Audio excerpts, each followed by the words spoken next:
You're going to be talking about all kinds of things during this course with your daughter. But the number one thing I want you to keep in front of you is that it's not about lecturing her or telling her all the answers.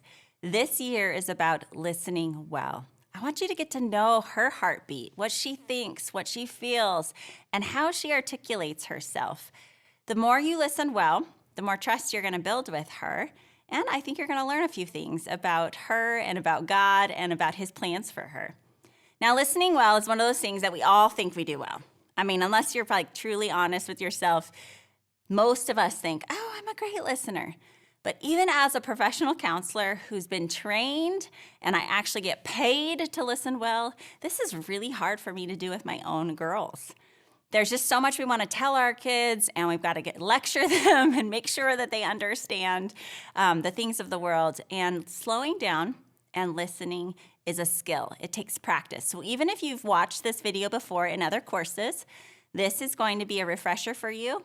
Maybe you've never heard about this before, and I want you to watch this again and again throughout this course. Come back to it every few lessons, shore up your listening skills. So I'm going to walk you through 3 main points that you want to hit when you're listening well to your daughter. Now remember, she's in her teen years.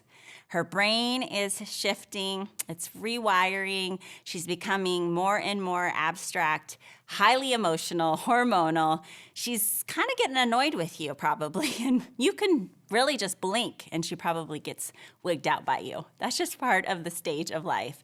Don't take it personal. The key is to stay engaged, to keep your cool, to stay cool, calm, and collective, which means take some deep breaths, ground yourself, and whatever she is saying, you're going to go through these 3 steps: mirroring, validating, and if you can get to empathizing, that is the gold. So mirroring is simply just that. You're going to be the mirror to what she says. So if she says, "Hey, Mom, you're really annoying me right now," then you're going to say, "I'm annoying you right now." You literally are going to repeat it back.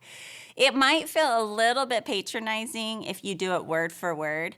So it's a skill set where you're trying to just take her words, mirror it back, and the key here is not to interpret, not to change her words. You know, that's a common argument that builds of, "I didn't say that, Mom," and it's because we put our own twist on it. Well, you had that facial expression, so I think you were being rude, and she's like, "I'm not being rude." Okay, sounds familiar, doesn't it? Well, the key is that the more you listen well, you stick with her words and you mirror back her words, her brain will stay calmer. The more you turn it into, here's what I think you mean, here's what I interpreted, or here's how you should have said it, you're going to have an argument, and her brain is going to start to get heightened, and we're going downhill. So stay calm, mirror back what you're hearing. You do not have to agree with it, and that takes you to step 2, which is validating. Validating is this ability to take the lens of your daughter and to put it on through your eyes. So like a pair of glasses. If you were in her shoes with her personality and her experiences, can you understand how she might think the way she thinks or feel what she feels? Often we start with a validating statement like, "I can see how you got to that conclusion," or "I can see why you think that way," or "that makes sense to me." Again, not agreeing.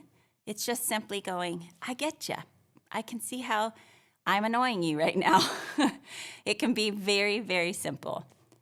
The final step is empathy. And this is where we've moved from thinking I understand up here cognitively to I get you at a gut level. We're using emotional words and we're trying to grab what our daughter is trying to communicate through emotions. So words like, "You seem frustrated," "You are annoyed," "You are sad," "That made you happy," "You really love that," "You're excited," "You're disappointed," "You feel betrayed," those kinds of words. So if you're not familiar with using emotional words, go to the internet, print off a list of emotions, and start getting familiar with some different language outside of just happy, sad, angry, and hungry, okay? But oftentimes, language around emotions is not a common thing for families, and us counselors do a lot of work here.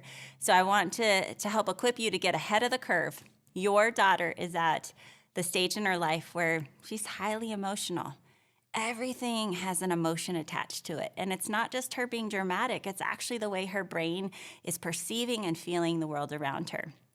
Now, there's one other little tip that I want to give you that's really important at this stage of life. It's our body language, okay? It's really easy to get triggered by our teens and their own language. They're not being as careful with how they say things and what they're saying to us. It's important that your daughter is being honest with you. So don't turn and correct her or try to react to something that she says that kind of hurts. Try to see if you can get yourself through the mirroring, the validating, the empathizing before you give feedback or your sense of, here's what I think. I think it's important to take deep breaths, and it'll help you. This is a trick, a counseling trick, is if you put your feet on the ground and you actually can take your shoes off. Maybe you're outside in the grass, maybe you're in the house on the carpet, but if you can feel your feet on the floor, you will be more engaged in your daughter's language and the things that she is saying, and you'll stay calmer. Another thing you can do is pay attention to your 5 senses. So if you feel yourself getting frustrated or disappointed or sad because of what your daughter's sharing, tune into the sound of her voice. Look at the color of her eyes. Pay attention to the tone and really tune in. What is she trying to tell you? And if you can really listen well to her, this is going to be transformational to the way she feels connected to you and to the way she trusts the wisdom that you want to offer her in her teenage years. This is an amazing gift that you can give her. And don't be afraid, Mom, if you need to come back and listen to this, but also some of us just need a little bit of extra help.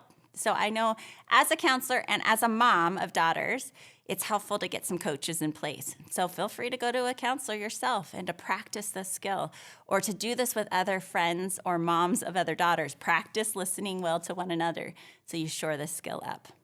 Be a good listener. Pray and ask God for help every time you go into these conversations.